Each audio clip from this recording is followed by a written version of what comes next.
Hi everyone. Good morning, good afternoon, and good evening.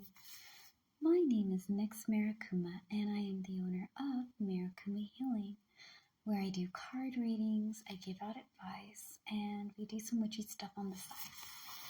I am going to be doing the general readings, and we are going to be continuing to read from the complete grimoire by Lydia Pardes. I know that we started that and we really didn't finish, but I promise you we're going to get back onto that, as well as a bunch of other things. Anyways, this video is going to be about part 2 of our fire sign general reading, Aries, Leo, and Sagittarius. Whether you're born underneath the sign, you have it in your birth chart, or somehow this reading may resonate with you. Now, without further ado, away we go. So, why are you guys dealing with emotional detachment and choices, right? What's causing you guys to have this for your situation? The past that ties into this is romance and new friendships. So clearly when you guys are having relationships, I don't know why. Like, hear me out, okay? I just got done doing like the fire signs on Instagram, which means Facebook has it now. It was all about healing. Y'all's is all about kind of like, it is about detaching, but it's also about like, who do we want to be with, guys? Who is worthy of us? Because if they're not worthy of us, why are you here? You know, you guys may be a villain on some people. We're going to continue reading, but the way that I'm seeing it, you guys are going to change, okay? Aries, Leo, and Sagittarius, y'all are going to transform. So because of romance and your friendship, you guys are choosing to let go of certain things and kind of just be careful on who you're connecting with. Because all of you guys need, Aries, you need someone that's going to work hard for you and be reliable. Leo, you need somebody that's going to encourage you and be there to lift you up. Sagittarius, you need someone that's like family, someone that brings you happiness and peace of mind. So if they are not doing these things, then we're going to kick them to the curb. We're going to learn how to distance ourselves, give ourselves some space, and work on not giving out so much energy. Because some relationships are not worth our time. Okay? I'm not saying thou shalt be single for the rest of thy life. No. But know who you're getting into bed with. Y'all won't come after me thinking that I'm being mean. Because some of us believe in love. Listen, I believe in love 110%. But I also believe that you need to know who you're getting into with. Okay? Because some people that you be bringing in are not worth your time. I wish I was wiser when it came to relationships like I am now versus when I was younger. Because when I was younger, I think I could have saved a lot of people and myself a lot of time if I understood that the person that I'm with, right, the person I go over there and make a connection with, it affects me, it affects my family, it affects my friends, it affects my life. You make it somebody that looks really cute, right? And I think a lot of you guys have been in a situation where it looked nice. They seemed so sweet.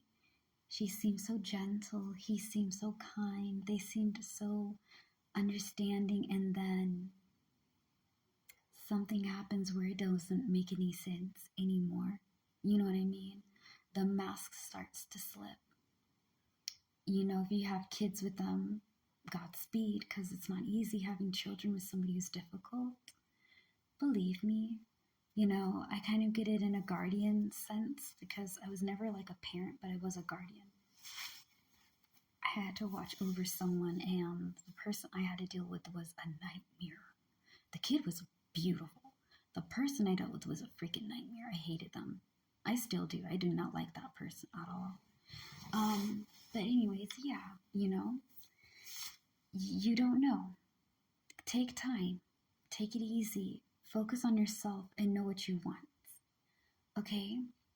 I feel like I kind of like go in and out.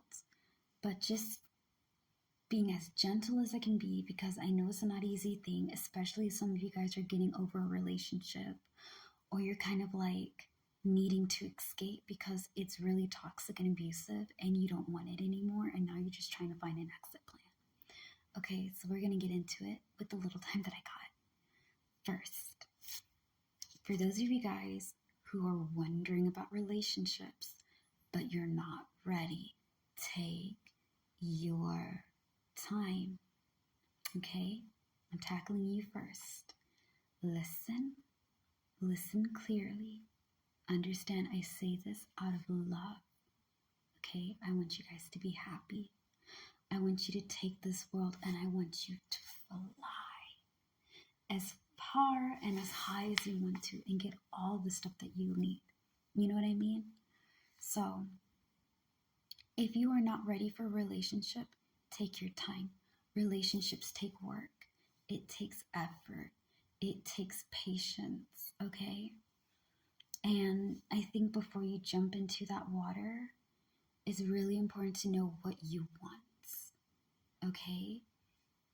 Because when I was younger, I thought that if I found somebody that would love me, or if I loved them with all my heart, I could make the relationship last forever. And it wasn't enough.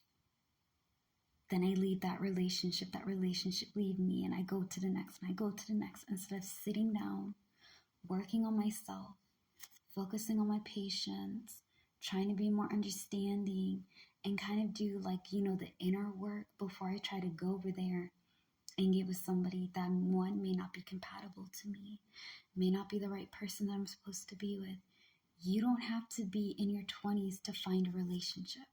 You don't have to be 19 or 15 to have kids, okay? You don't have to rush into relationships at any time.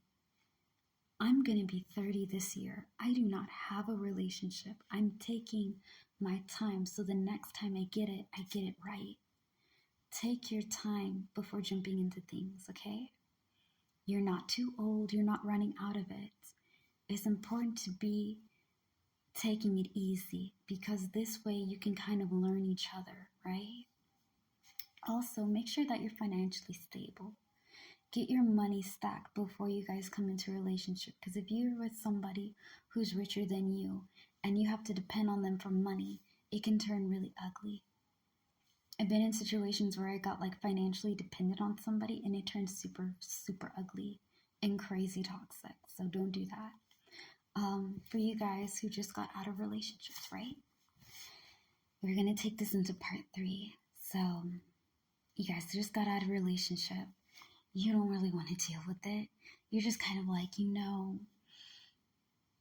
I don't trust anybody. I'm just trying to freaking heal. I'm trying to work on my issues. I'm trying to work on getting out of here. Firstly, if you're dealing with a cheater, do not confront the cheater. He or she, that's right, women cheat. Women come and get me because you know that I'm telling the truth.